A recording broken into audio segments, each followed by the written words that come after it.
भंवरा से फूल जाओगी, कभी प्यार से कभी प्यार। तू लड़का है बिहारी, मैं लड़की हूँ बंगाली, दोनों मिल जाएंगे तो बजेगी सबके ताली।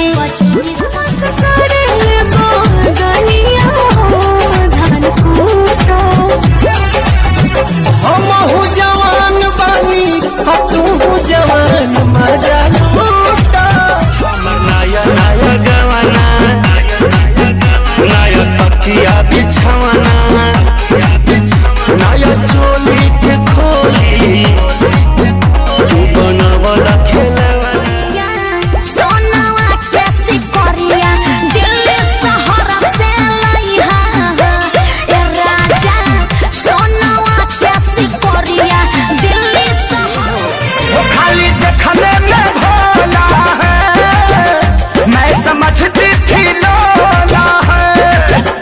माली दूधू को रख लिए हैं, मेरे साथी ने बोला है। मिलने जाता है मुझको पाता है, झुमका बड़ा बड़ा उसको मुझे छोटा दिया है। भतारी मेरा होली में धोखा दिया है। 2.5 बीघा बेच देनी, का घरों में बेच।